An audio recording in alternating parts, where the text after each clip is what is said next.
Kemarin di rumah sakit, aku sempat melihat Hanum. Dia terbaring lemah, mukanya pucat, dan berkali-kali meringis. Menahan sakit sepertinya. Ucap Naila terjeda dan menarik nafas panjang. Melahirkan itu berat ya.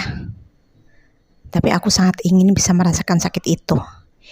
Imbuhnya lagi. Suaranya pelan, gemetar, dengan mata menatap jauh ke depan. Sejak selepas sholat maghrib, putri Pak Handoko itu memilih duduk tenang menyandarkan punggung di tepi ranjang, menemani sang suami mengoreksi tugas sekolah di kamar.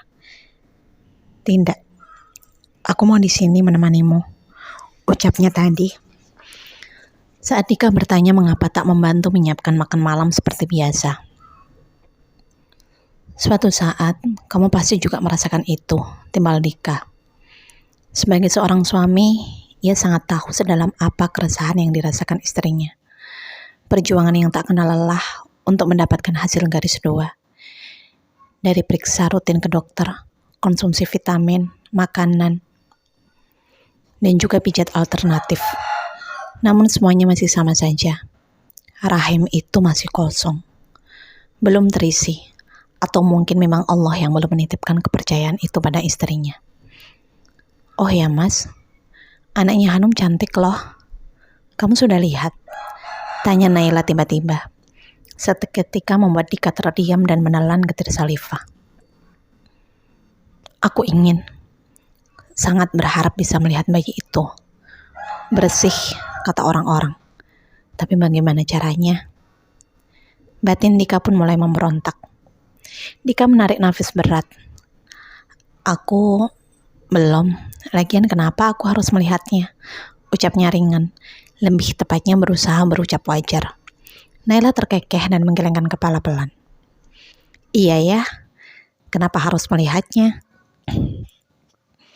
Kalau foto bayi berbaju merah muda itu sudah terpampang di layar depan ponselmu. Tanda Naila ringan. Seketika membuat Dika diam dengan wajah membiru. Naila sempat melihat suaminya, bergeming dengan otot wajah menegang itu, sebelum akhirnya bangkit dan meraih kerudung hitam yang tersambar di belakang pintu. Aku ke dapur dulu ya mas, ucapnya kemudian, membuat Dika terhenyak, masih dengan mulut yang tertutup rapat. Dika mengangguk. Tidak, itu bukan anggukan, karena kepala itu masih mendongak, dengan mata menatap lurus ke depan, dan segera tersandar. Sesaat setelah pintu itu ditutup dengan sedikit kasar. Beberapa kali Dika menarik nafas panjang dengan mata rapat terpejam, sebelum akhirnya bergegas mengedarkan tatapan, mencari layar pipihnya.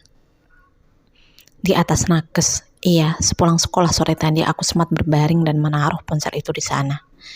Dengan setengah berlari, Dika berjalan cepat di samping ranjang. Tepat layar pipih itu tergeletak di sana. Dan hanya dengan 2 kali ketukan, wajah mungil itu terlihat memenuhi layar ponsel. Foto yang dikirimkan Hanum tadi pagi, dan langsung membuat Dika jatuh hati, hingga menjadikan sebagai gambar layar utama. Ia berniat mengganti sesaat sebelum pulang, tapi ternyata dia lupa melakukannya. Dika mendengus kasar. Ia kembali menaruh layar persegi itu dengan dada bergemuruh. Bagaimana aku bisa seceroboh ini?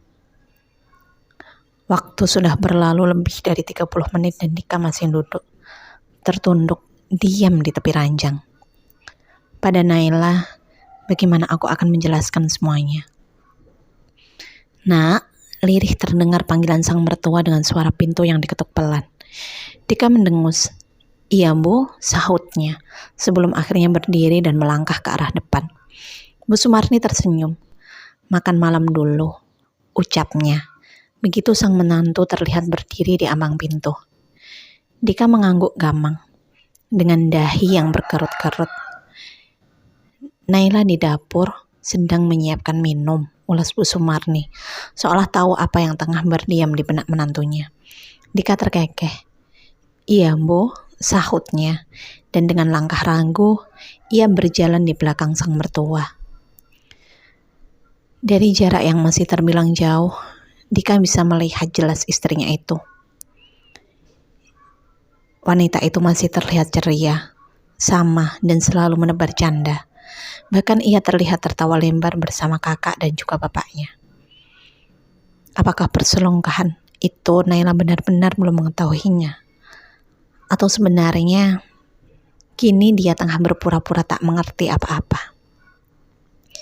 "Mas, sini," panggil Naila, melambaikan tangan kanan. Dika terhenyak dan segera menganggukkan kepala pelan. Ia tersenyum, lebih tepatnya berusaha menarik kedua sudut bibir di antara otot wajah yang hampir semuanya turun. Ia mencoba melangkahkan kaki tegas, namun telapak itu terasa mengambang tak menapak. Berada di antara keluarga mertuanya, baru kali ini Dika merasa sangat canggung. Berkali-kali ia menggeser badan tak tenang, dengan mata yang sesekali melirik melihat Naila. "Bayinya Hanum cantik banget," celutuk Naila tiba-tiba. Seketika membuat Dika bergeming, diam dengan nafas tercekat di ujung kerongkongan. Namanya juga bayi, pasti cantik. Belum jerawatan, apalagi dipenuhi flek hitam, timpal Bagas tersenyum sinis. Tapi beneran mas, cantik banget. Hidungnya mancung dan memiliki dagu lancip. Bayi itu juga sangat bersih. Beda dengan Hanum yang berkulit gelap, imbuh Naila seketika membuat Sintar tersendak. Menahan tawa. "Dok," tegur Bu Sumarni. Suaranya tegas, tapi bibirnya berkerut. Kental sekali jika beliau juga sedang berusaha keras tak mengeluarkan gelak. Naila terkekeh. "Beneran, Bu, bayi itu sama sekali tidak mirip Hanum." "Kemarin ibu juga melihatnya kan?" tukas Naila yang hanya dijawab Bu Sumarni dengan gelengan kepala. Jangan salah, Hanum juga cantik loh," timpal Bagas seketika membuat Sinta menoleh dan mendelik tajam. Bagas terkekeh, pun begitu dengan Pak Handoko dan Bu Sumarni. Namun tidak dengan Dika.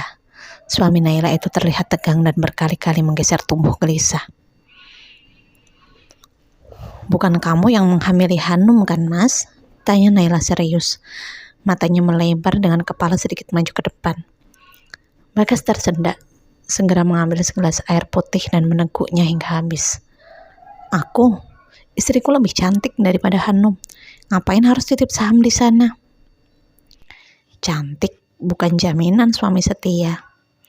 Pak Handoko menggeleng, bergantian menatap kedua anaknya, lantas mendengus. Namanya juga bayi, parasnya masih berumbah-umbah. Siang mirip ibunya, malam bisa jadi mirip bapaknya. Jadi tak masalah juga kalau sekarang tidak mirip Hanum. Mungkin mirip bapaknya. "Iya ya," potong Naila cepat. "Tapi kenapa bayi itu mirip sekali sama Mas Dika?" imbuhnya ringan. Seketika membuat semuanya terdiam dengan mata melebar. "Nay," lirih Dika gemetar. Ia menatap istrinya sejenak, lantas menunduk menyembunyikan wajah yang memerah. "Ngawur kamu, Dok. Jangan bicara sembarangan," timbal Bu Sumarni, mencoba mencairkan suasana dengan menambah sesendok nasi dalam piring yang masih lebih dari separuh terisi. Naila terbahak-bahak. "Aku tidak ngawur, Bu. Anak itu benar-benar mirip Mas Dika." Bu Sumarni mendelik, menatap putrinya dengan gelengan kepala. "Sudah, hanya mirip," tegas ibunya. "Iya sih, hanya mirip. Tapi itu sangat sempurna," ucap Naila kembali dan terkekeh, mengedipkan sebelah mata pada suaminya. Bagas menggeleng. "Dulu pas hamil, Hanum ngidam aja suamimu kali, jadi bisa mirip seperti itu," timpalnya, membuat Pak Handoko pun terbahak dengan suara nyaring.